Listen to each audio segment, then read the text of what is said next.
Awesome. So tonight you are in the volunteer information session for First LEGO League Explore and First LEGO League Challenge. For those of you who is not First LEGO League Junior, it is First LEGO League Explore now. And what you previously knew as First LEGO League is First LEGO League Challenge. The actual programs have not changed, the age groups have not changed, but that is the refresh branding that you're seeing that may look new. And with that, I'm gonna pass it. Oh wait, I have a poll. I do. Okay, so I wanted to take the polls really quick and see who is on the presentation tonight with a quick question of, have you volunteered with FIRST before? I'm gonna send you guys a poll.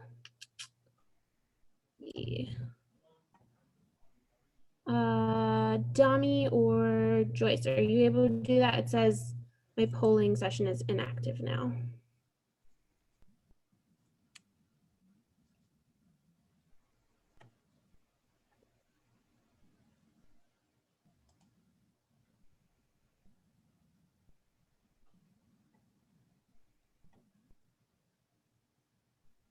I can't vote.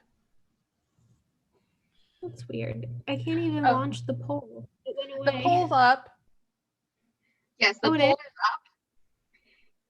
We have 7 out of 9 attendees that have vote. There you go. Awesome. Okay. We've got a couple of newbies. Oh, okay. We have 10 now. Okay. Great. All right. Well, that helps. We just wanted to make sure that if we did have some newbies, we give you that background information that you're going to need. So we'll close that poll, and then I will officially pass it to Joyce for First LEGO League Explore. Okay. Good evening, guys. How are you guys doing?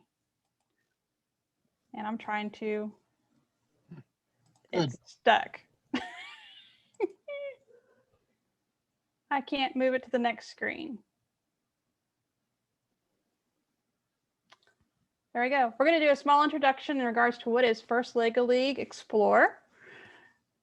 And like Crystal said earlier, First LEGO League Junior was the old name, and we have rebranded in May of 2020, and now we are called First LEGO League Explore. It's geared for ages 6 to 10, which is technically 1st to 4th graders, but FIRST is actually saying it's more for 2nd to 4th graders on their website. And they like to focus on the fundamentals of engineering and showing them a real world problem, just like what they would do for First LEGO League Challenge, but on a smaller scale. They'll learn to code and use a We Do 2.0, and they love the FIRST core values, and we're ready to have fun. Next slide, please.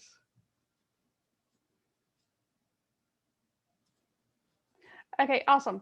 Just give you some highlights. First LEGO League Explore uses a Explore set. They're given this, and they're supposed to add that to their model with their solution. Next slide, please.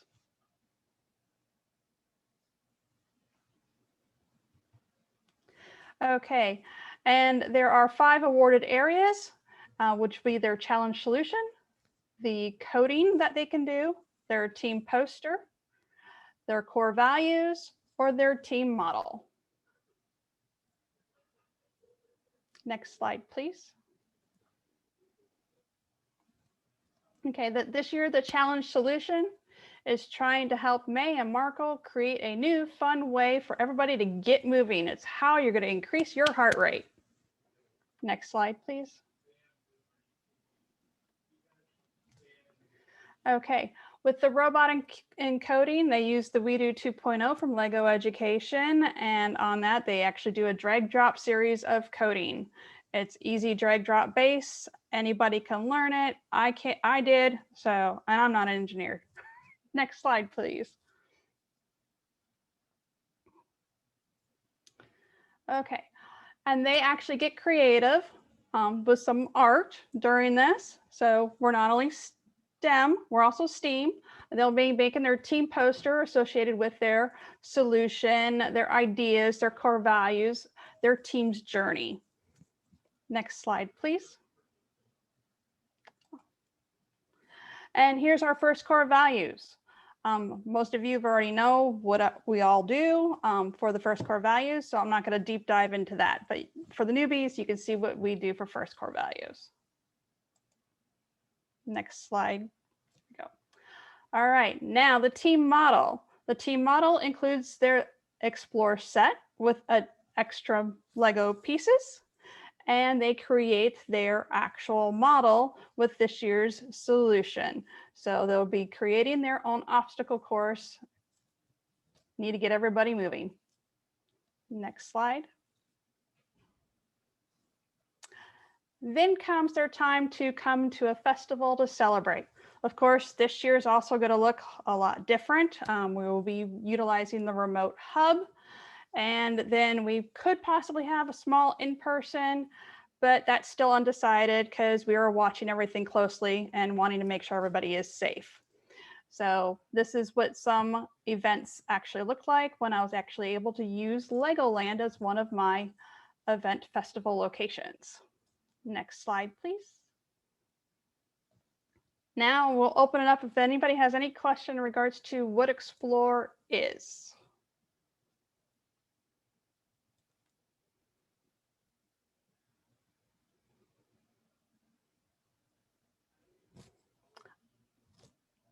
I don't think we have any Q&A, do we? Looks like we're good. All right, and then let's move on in regards to what kind of help we can have. So what does it take to be a first Lego League Explor reviewer? Let's find out. It takes a love to inspire the next generation of problem solvers. Who's with me? Okay, so of course you want to attend. Thanks, Tommy. I've seen those hands. You want to attend and have fun with a nice spirit apparel. And we get to talk to all the explorers in regards to what they learned this year. Next slide, please.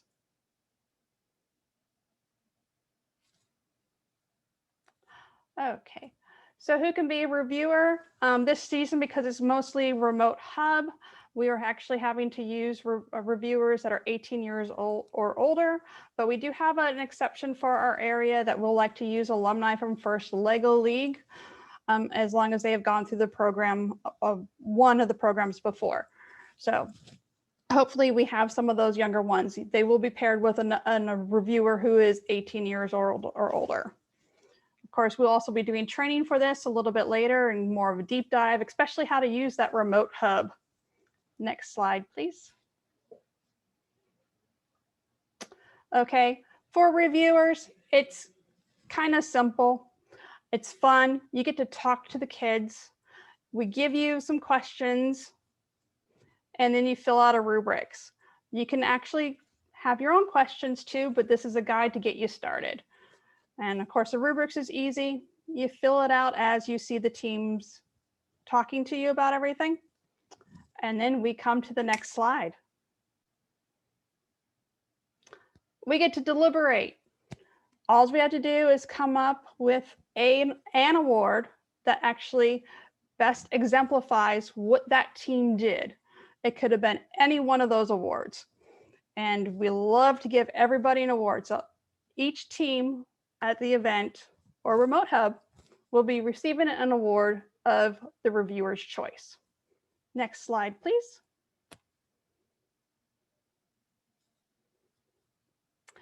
And after that, we're going to celebrate their accomplishments. This is what it looks like if we have a live event. This year is probably going to be remote celebrations. It's going to be fun and exciting, and we hope all the reviewers will attend that and share the enthusiasm that the kids had creating these models as we do celebrating them together. Next slide, please.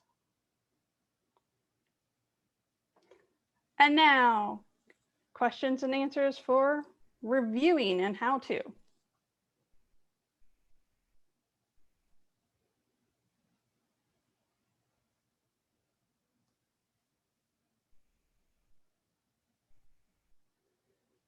Wish we had the Jeopardy. Do, do, do, do. Take a little 5-second countdown. For First Lego League Explore, like reviewing is so straightforward and it's super fun to see the younger students present on their project. Like I still remember, this is my go-to example because I think it's so fun. At the Prime Osborne, my first year, I saw the students presenting their model for mission moon. So they had to build a moon base. And it was the cutest thing. They had decided that on their moon base, they would have a moat that had a shark to protect the rocket, which of course you're like, as an adult, you're like, you can't have a moat on the moon with a shark. But you know what the shark was named? It was creative and it was part of their learning experience. And I feel like that just really showed me the creativity that the students are allowed to have. And it's super fun to talk to them, to do that reviewing and just hear what they have decided to do and learn and all that stuff. And I thought it was great. Yeah, it's awesome. When I went to my first experience at World Festival, was I went in and I was one of the reviewers. And I was sitting there with somebody from First Headquarters talking to this team, and the next thing you know, one of the kids wasn't excited to be there to speak in front of everybody and decided to hide underneath the table. So at live events, you also have to be able to be creative to get the kids from underneath the table to actually speak with you. So that's one thing that, you know, in a live event that you'll have to overcome. So just to give you a heads up there. It looks like we have no questions yet, and Leslie is chiming in that the answers are really amazing. She was the one interviewing the shark guard, so it was great. Awesome. Okay, well, we can head on to the next slide, which is me. All right, so I wanted to go over First Lego League Challenge. We will be looking for referees and judges. But like Joyce, I wanted to give some of our newbies a little background on what First Lego League Challenge is. So with that, again, first rebranded, First Lego League is what it used to be called, and now it is First Lego League Challenge. It's for 4th through 8th graders, so they're aged 9 to 14. We do have some 8-year-olds that level up and join us, so it's really exciting to see our younger students get in on the next level. And during the program, they're building, designing, and programming a Lego robot. They're going to solve a real-world problem, better known as the innovation project. And then they must demonstrate those first core values that Joyce mentioned earlier in everything they do inside and outside of their team. So our judges are looking for examples of those core values being used within and without their team. And of course, the program itself, I love it because it develops holistic skills for the students, including time management, collaboration, self-efficacy, confidence, research, presentation, everything beyond coding and programming. This is a very holistic program. And as child psychology is my love, this is one of the reasons why I really love this program. And I can see it at work all the time. There are 4 components to First Lego League Challenge. There's the robot game that everybody gets to see and gets super excited about, because who doesn't love Lego and who doesn't love robotics? Then we have the more technical side of robot game called robot design, and that's where the students are talking about how they designed their robot, why they built it the way they did, and whether that was successful or not. And then, as I mentioned, the innovation project, students are building a prototype, building and presenting a solution to a problem that they've identified based on the theme's challenge that changes every year. And then, of course, core values is present throughout all these other aspects. So we'll go into robot game really quick. Teams are designing, building, and coding that Lego robot to perform as many missions as possible for a 2.5-minute run. And they get 1 practice round and 3 official rounds at our live events. And the highest score from those 3 official rounds is what's taken into account for their awards and advancement eligibility. So this is what the game field looks like this year. And this is one of the mission models, the slide. And so they are navigating, or they're building a robot to autonomously navigate this entire board. It's an 8x4 board, and it's crazy how these kids are trying to get all the way over here and all the way back in all these different programs, all these different attachments. They have it down to a science by the time they get to competition, and it's a really cool thing to watch and to cheer them on. And that's more of that referee role, is really where the robot game comes into play. Then we have those 3 judged categories that I mentioned. And I just wanted to call them out again: core values, innovation project, robot design. This year, if you're a veteran volunteer with us, you'll remember that these are 3 separate judging sessions, which now, starting this year, they are combined into 1 session.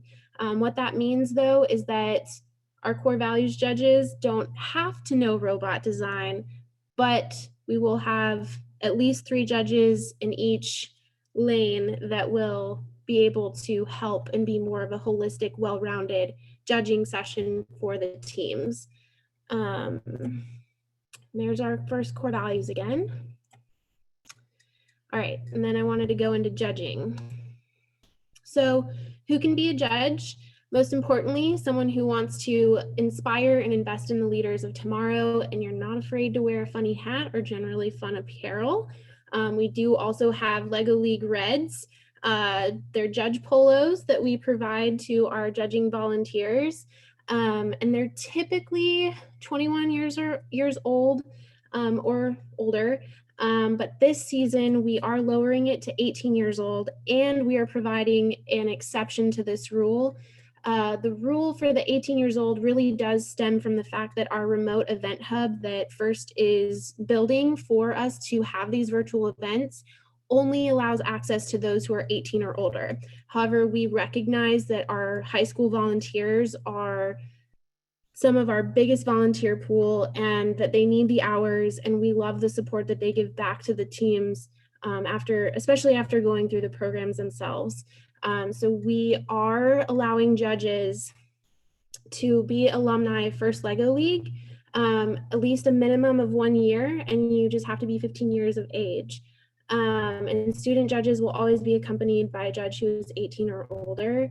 We don't want to put our student judges in potentially awkward situations as compared to someone who is 18 or older. So we are going to make sure we do that. And then all judges must complete training prior to judging at an event. Virtual sessions will be held in November, December, and January to accommodate for schedules. As a heads up, our events for this season are not starting until February. So we've got a long on-ramp, but a good amount of time to make sure everybody gets trained, feels prepared, especially with the new judging format. And then we can get you guys feeling comfortable using the remote event hub that First has created. What skills are needed to be a judge? You've got to have those strong assessment skills, interpersonal communication skills, and new this year, an ability to navigate those video conferencing platforms such as Zoom, and have the capability to join at least via audio, and of course, effectively relate to youth aged 9 to 14, and then be a role model at all times and be able to work as a member of a team. Like I mentioned before, you will be in a group of at least 2 other judges besides yourself, interviewing several teams per event. So that's kind of where we're looking for people who are able to do those skills that I've listed. And then, of course, what does a judge do? So this year, new, you're going to review teams' video submissions. Previously, those have been live, but this year, for instance, our innovation project and robot design presentations that are 5 minutes will be submitted ahead of time. So judges will need to review that before meeting with the teams for their live Q&As, which will be that interview teams. You'll complete a rubric. You'll select award recipients by contributing to the deliberation process with your judge advisor for your event. There are the 3 categories that have not changed. And while a judge can become an expert in one of those categories, we will be encouraging our judges to become familiar with all 3, since you guys will be witnessing all 3 categories in each live Q&A. And so it's been very nebulous to nail down what volunteering looks like this year. But like I said, we've got our schedule out, and I've been able to identify that your estimated time commitment is 1 to 2 hours of training for the whole season, followed by either a 6 to 8 hour commitment per event. And so that includes watching the videos that the teams have submitted, interviewing the teams, and contributing to that deliberations process, and reviewing with judges prior to meeting with your teams. So that's about 6 to 8 hours. And once we get more of a schedule finalized beyond just dates, we'll definitely be able to provide more guidance on that. So here's the judging session flow chart. This is new because of that combined format. And then these are the rubrics. Some of you might recognize that they are also new. They've been revamped as well.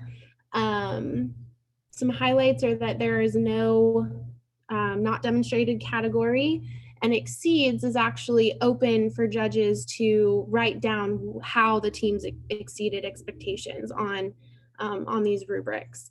You still have your feedback comments at the bottom, and this process will actually, it has created an elimination of callbacks. So hopefully deliberations goes a lot faster than in years past. And of course, what are the benefits? Why do you want to judge?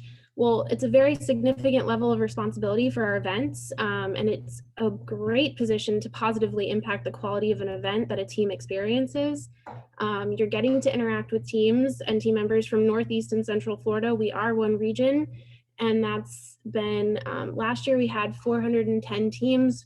With COVID, we're much lower, but we're still over 100 teams in our region, and you guys will see a lot of awesome projects. You'll see a lot of awesome robots, and see how these students are developing their presentation and research skills, and how they're using it inside and out of their team.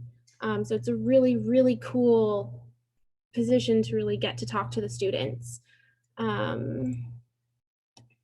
right, I'm gonna go into referees. I know this is a lot of information. There will be Q&A, I promise.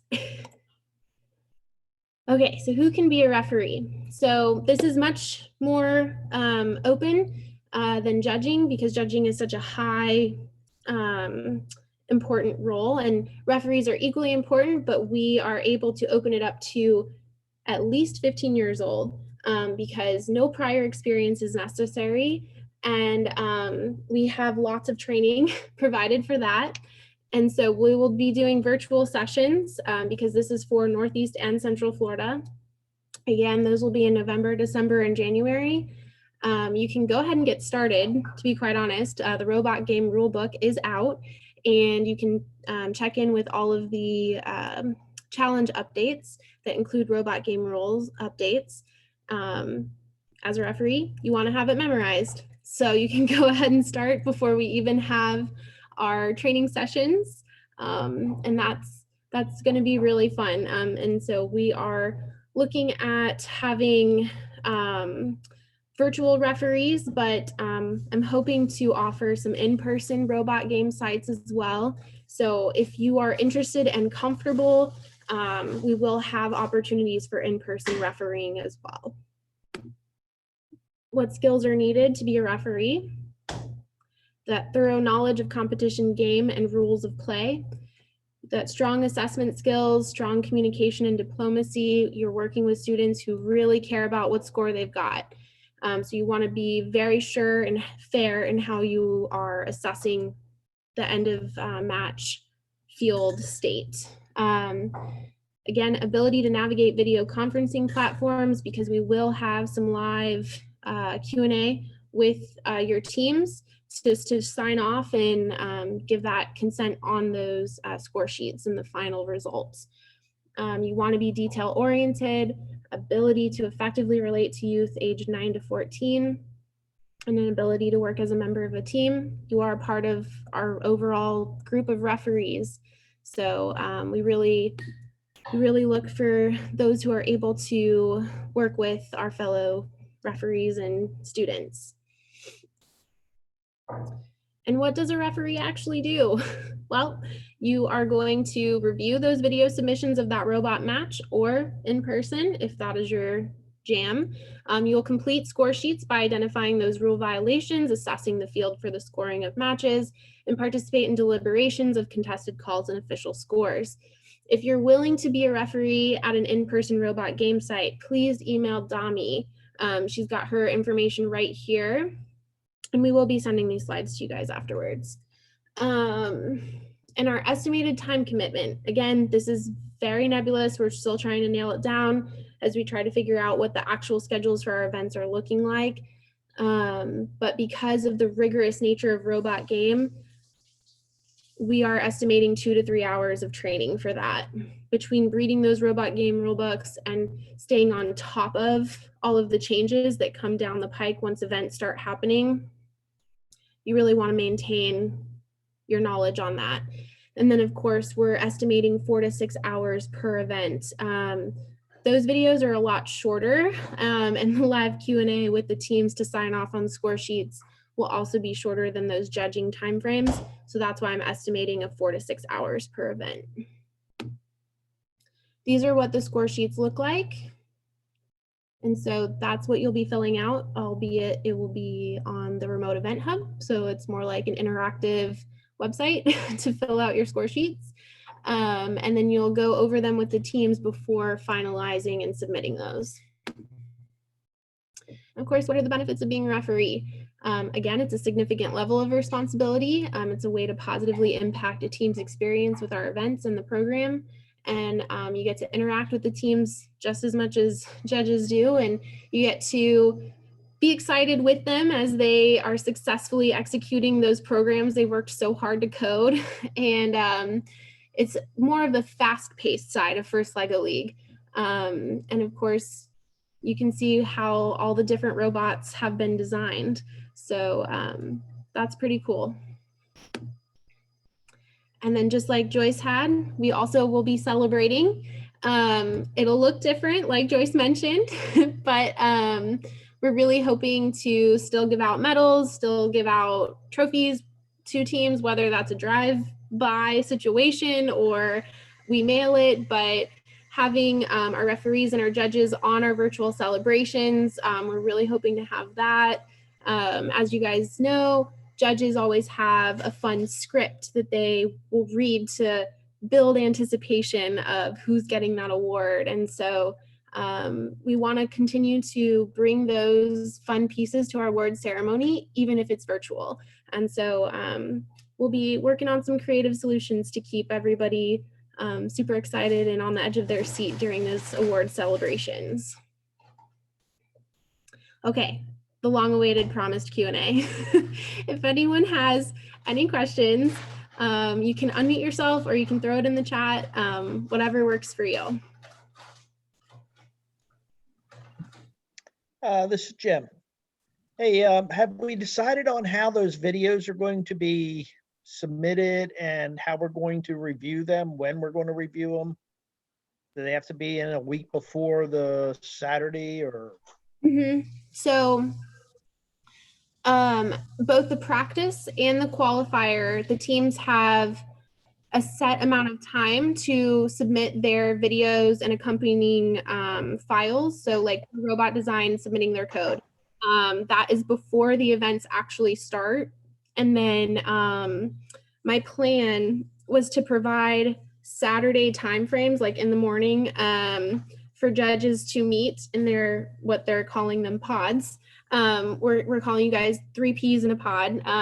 So to meet and go over the submissions and to prepare that Q&A, to make sure you guys all feel prepared for that. And then you'll meet with the teams. I'm trying to remember your full question. I know it was the submittal time frame. It'll be before the events start so that you guys can review it. And then there will be review time scheduled for judges prior to meeting with the teams as a group. Did I forget any part of your question? No, it sounds like we're still in nebulous area as far as timing. And I mean, we're still talking about a half an hour per team. Mm-hmm. Yeah. So practice, we're looking at 30 minutes for judging. Qualifiers will be down to 20, and then you'll have 10 minutes to do the rubrics before moving on to the next team. The practice event is, so their stuff is due the end of January, and there's a practice group A, a practice group B, and the difference is the timing of the session. So practice group A, I'm looking at including all like a Monday through Thursday, Monday through Friday, and Saturday judging session availability. And then group B would be more of like a Wednesday through Saturday, with more sessions heavily on that Saturday to accommodate all the different schedules. So that's one of the big things, is that we're going to be looking for judges who can help us do judging sessions Monday through Thursday, really Monday through Thursday. And we're leaving Fridays for technical difficulty days. And that Monday through Thursday is going to be more difficult for my working volunteers, the 9 to 5, unless their companies are willing to let them do like 2 hours on a Zoom call for volunteering. Okay. Because some of our teams can't meet on Saturdays, and so it's being scheduled alongside that after school time frame that they are able to meet. So All right. yeah. About as good as it gets. Yeah. Hey, Crystal, I saw on a slide the reference to send an email to Donnie. Yes. Do we still need to do that for your experienced referees? Yes, if you want to be an in-person referee, because we're gonna keep a list of who can do in person, so that when we do establish those robot game sites, we can send it to those people who have specifically said they would be willing to do in person. Okay, so it's just for keeping a list. Yeah. No Yeah. urgency then. Okay. Right. Yeah, I would definitely get it in there by the end of next month, because I will be sending out something to teams asking for confirmation of how many people want those in-person robot game sites, and then working to establish those sites for the qualifiers. So. Okay. Yeah.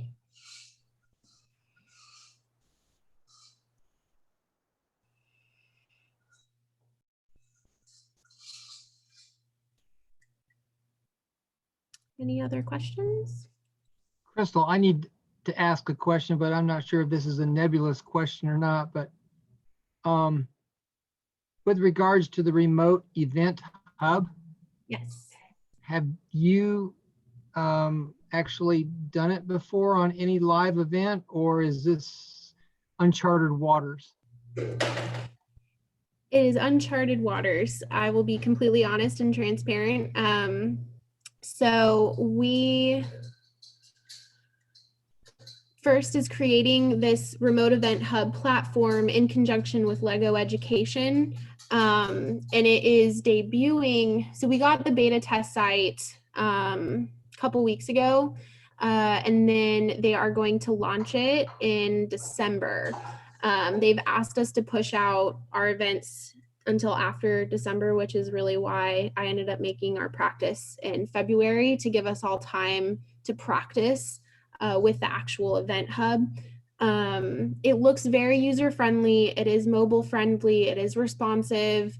It's a pretty straightforward interface when using or when filling out the rubrics, when filling out the score sheets.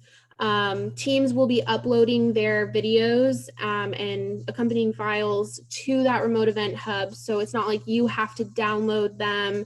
It's not like you have to get all 20 links for 20 teams.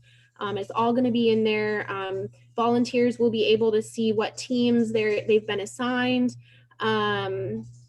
You'll be able to see the links to those live Q&A sessions.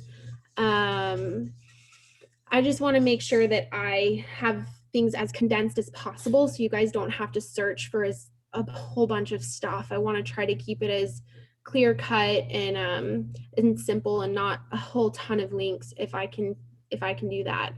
And so I've only seen a basic functionality of the remote event hub, but the real piece for me is going to be connecting it from the platform you're used to using with signing up through your first dashboard, which is still going to be applicable.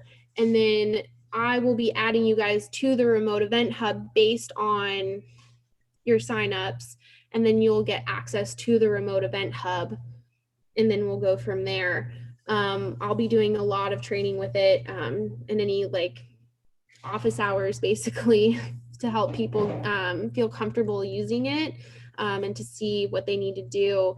We'll probably have a practice fake event loaded in there so we can all test it and not feel like we're messing with any team data or anything like that. But yeah, it is uncharted waters. This is going to be a new platform, and with version 1, the live Q&A sessions are not built in, which is why we're gonna have those Zoom links.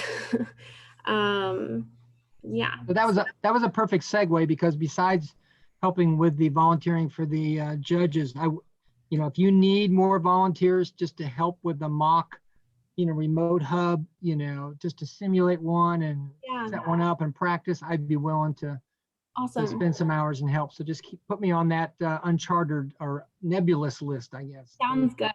Okay. Thank you, Keith. You're welcome. And Crystal, you have a question in the chat. Oh, awesome. Okay. Dami took over my screen. So Okay, you want me to tell you what it is? yes, that'd be great. Okay. Connor would like to know if you happen to know when the next virtual training session for the referees will be. I don't have that scheduled yet. I'm working with our regional head referee, Lisa Lovelace, to get that scheduled. But it will be in November, and it will be, I would say, either the second week or the last week because of Thanksgiving. But as soon as I have that, I will definitely be sending it out. Oh, we got more questions coming in from chat. Okay. All right. For the live Q&A session, are the teams together in one place, or are they connecting from their own homes? Is it up to the teams? It is up to the teams. So you will find that some teams will be joining as a group in one chat from like their school or maybe a team member's home, but we're not restricting that. So teams may have like 2 or 3 students plus like a cluster of students, or all of them will have their own video feed, and we'll be managing that. So like judges don't have to feel like they need to worry about who's who and all that kind of stuff. We'll definitely have a staff member present at all times. And if you know students who are interested in volunteering, how do we get that moved up? How do we get them involved? Unrelated to volunteering, but can students' role be a videographer? That'd be cool. Okay, yes. So if you have a student who maybe doesn't qualify for refereeing or judging, I definitely think that videographer role is a really good idea. Also, first is having teams that do the remote video for robot game, that it be an impartial third-party observer to run the timer and to be present over the field to make sure that recording quality, I suppose, is the way to phrase it.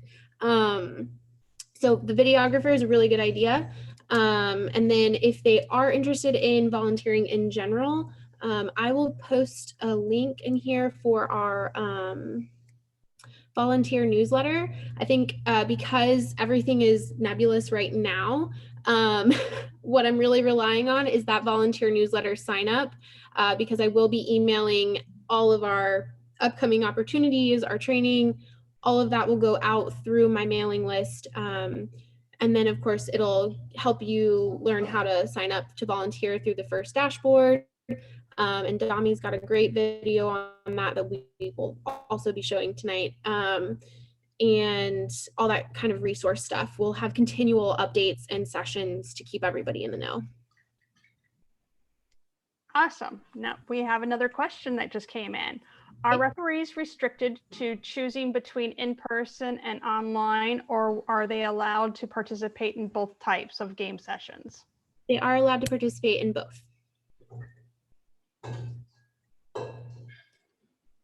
And if there's any more questions, now's your chance. I think our chat line is free. Okay. Great. Well, I say we let Dami go for it. All right, wonderful. So we are gonna move on now to the easiest part of everything, however, the most important part of everything, and that is getting started and how we can create a profile and how to register for an event. So before we do that, I have a quick poll. And let's see if it shows up for me. Actually, before we do that, I have a quick agenda where we're going to go over real quickly. We'll go over how to create an account, what that email confirmation looks like. We're going to present a quick video on how to register for a first event volunteer role. The process of completing a youth protection screening and completing a digital consent and release form. So with that, I now have a poll, and hopefully the vast majority of you will have that there, and that is, are you registered, or do you have a first account? Rather, is that the question that's up right now? Do you have a first account? It didn't pop up, Dami. Yeah, I didn't get it either. Let me see. Let me try again. Let me relaunch it.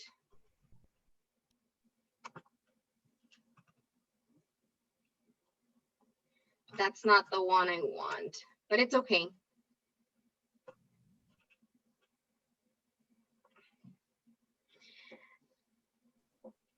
So I have originally I had two questions. The first one is, do you have a first account? And hopefully everyone has a first account, but if you don't, that's okay. We're going to go over that process real quickly. And then I think the question that's being asked right now is, are you registered as a first volunteer? And if you're not, we have a great video that will show you how to go through the process and the steps of registering for a volunteer role at an event. But I'm going to close the polling now. All right. So the first thing that we're going to encourage everyone, if you haven't done so, is to create an account over at firstinspires.org. It's extremely simple to do so. Once you go to the website, on the very main page, you're going to see the option to register. The information that you're asked is just very simple contact information, your email name, date of birth, your country, and set up a password. Once you do that, you will receive on the following page an email confirmed, and you will receive an email to the email address that you utilize to create your first account. And all you have to do to activate your account is follow the link on that email, and that's about it. It is super simple. It takes less than a minute for you to create that account. However, this is just the process to create a first account. This is going to give you access into what we call the first dashboard, or your dashboard. Here is where you will then be able to go in and actually start the process to register as a volunteer for an event. Now, to do that, sometimes that may seem a little difficult for people, and I hear often from folks that want to volunteer, but then they just don't go through the process of registering for an event. And it is very, very simple. And so what we did is, so let's just do a live test on how to register. So here I am logged in my personal dashboard on firstinspires.org. So I don't know how far we got in the video, but the first step to follow is to click on the volunteer registration tab, and it's going to take you to this page over here. The event volunteering is where you would need to get started. Once here, you can utilize the filters that are located on the left-hand side of the page to sort of narrow down what it is that you're looking to volunteer. If you're looking for a specific program, if you're looking to volunteer at a specific location or time frame, or you already know the specific name of the event that you want to volunteer at, you can certainly just type it in here. As you start filling out those filters on the left-hand side, your results on the right-hand side will start narrowing down. Right now, there's 33 events, but sometimes, since it's open to the whole world, sometimes there might be hundreds of events. So it is a good idea to use the left-hand side to sort of narrow down. What is the name of the event that you set up, or is it a Lego League challenge? Yeah, so it's a Lego League challenge when it's that red one that's the first one? Yep. Mm-hmm. Okay, wonderful. So once you find the event that you are looking to register, so this is a test event that Crystal set up for us, all you have to do is click on volunteer. On the volunteer application page, you're going to confirm the details about this particular event. And then once you come down to the middle bottom of the page, you do have, if you are participating or volunteering with your employer, for instance, I'm a Disney cast member, I can note that I am volunteering with my employer. And then you get to the fun part in selecting what role is it that you are looking to volunteer for. You can select up to 5 different roles. And if you need information as to a description of each of these roles, by clicking on these blue little arrows, it gives you a quick description of what that particular role does. You just have to look for the particular role, and it will give you that info there.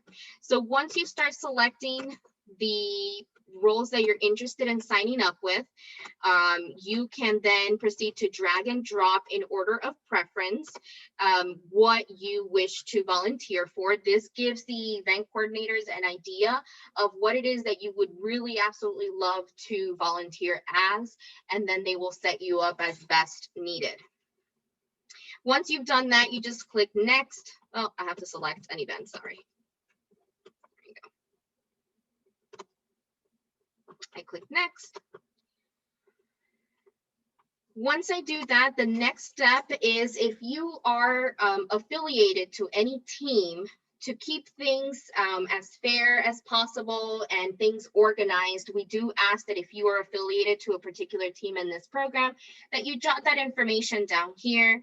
I am, for example, the coach of the Techno Shark, so I would want to make a note of that here, so that I If, for instance, if I'm a judge, volunteering for a judge, I don't get to judge my own team. But once I do that, I just hit complete. And this is your confirmation page, if you will. It's going to show you, again, the details about the particular event.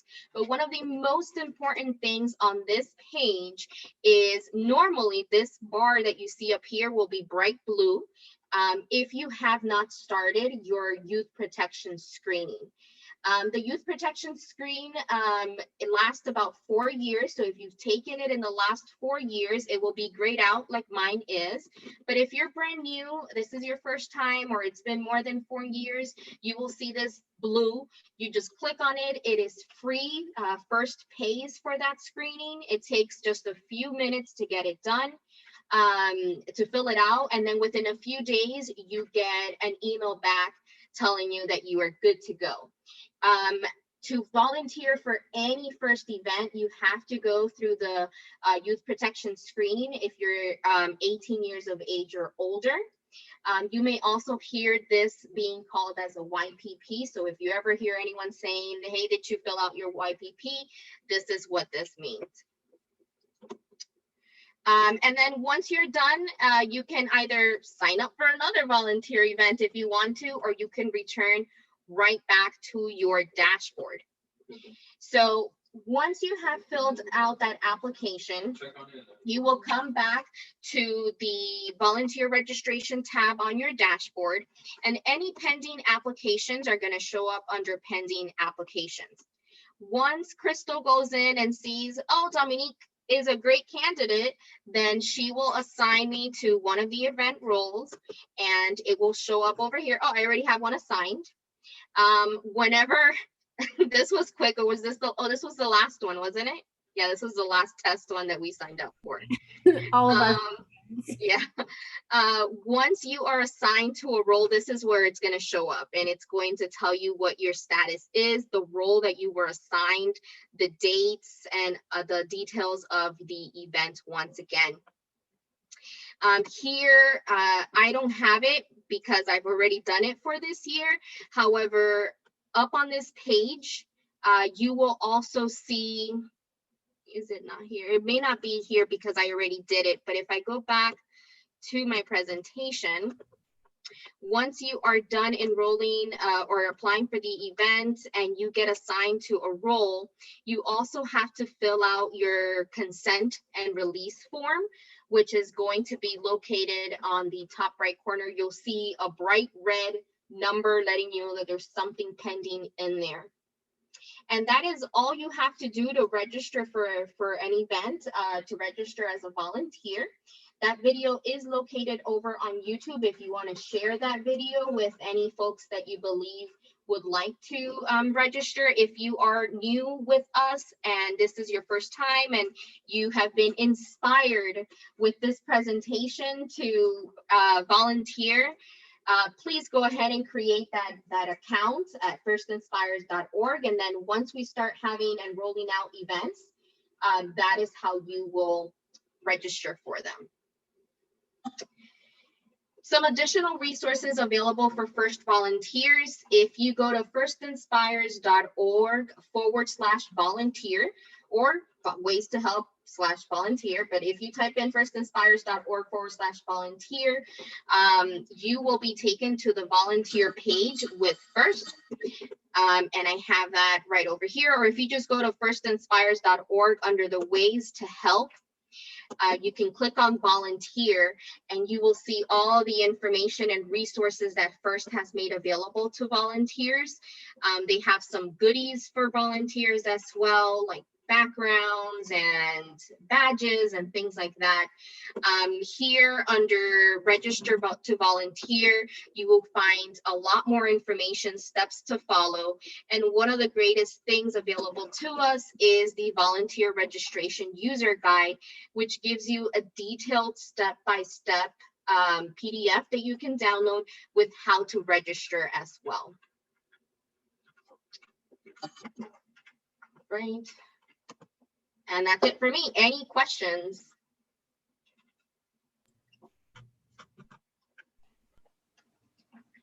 If you are a newbie and this is your first time and you need any help with registering, we will hang out for a little bit after the meeting is done, and we can certainly help you walk you through the process of registering if you need any assistance. And to that, add to that, Dami, I did add the YouTube link you were showing in our chat. And then also Crystal mentioned something in regards to the updated consent and release form prior to September. Yes. It has been updated, so. Yep. So if you registered or you registered your team or registered as a volunteer prior to September of this year, and you were within those last 4 years, or actually no, just if you registered previously, and you already had filled out a consent and release form, you have to sign another. There's new changes with the whole remote and virtual and everything happening. And so there is an updated consent and release form. If you log into your dashboard, you will see another little notification letting you know that you have to fill out another consent and release form. Yes, and I also got an email from First directly saying I Yes. needed to update it. So that could have been sitting in your inbox as well. Yeah. And those two pieces, the YPP and the consent and release form, are particularly important this year because without those complete, you will not be granted access to the remote event hub no matter what I do. The system will not allow it. So yeah, and that goes for Explor too. Yeah. So if you're struggling, let us know. We want to make this as painless as possible with all of the changes and nebulousness. Yeah. And I encourage, I'm also a coach, and I usually volunteer my parents, my team parents to volunteer as well. One of the best ways to get to know the program in and out is to be a volunteer, is to be a judge, is to be a referee. And so a lot of times the process of registering, either folks forget or they think it may be a little too long. And so I like to have registration parties, if you will, where I have my friends and family and coworkers that want to register, and I just show them step by step through like a Zoom meeting or something like that, or like, let's do it together. And so it's an easy way of getting folks involved if they're interested, but they sort of stop right when it gets to the portion of they have to register. Yeah, and add to that, I always encourage my coaches for any program to come out and help and learn the back end of what we do. As judges and stuff, they'll learn more to help their team in future years. Absolutely. All right, I think we're good with questions. Yep, I don't see anything in the chat. I think the next one is contact us. Yay. So you guys will get the copy of the presentation. Recording will come out later, probably tomorrow afternoon, because it takes me a hot minute to upload it to everything. And then if you have any questions, let us know. We're here for you. Just to shout out for Challe. She is our Northeast Florida First Lego League Explore partner, and Joyce is our Central Florida partner. And then Dami is our regional volunteer coordinator, helping me. Bless her. Thank you so much. And so if you have any questions, any of us are a good resource, and we are happy to help because we are really appreciative of you guys tuning in and being ready to help our students in Northeast and Central Florida. Because we can't do it without them. Correct. Thank you. Thanks, guys. And we'll be in touch for all of the trainings. So Sounds good. thank you. Have a good night. You too.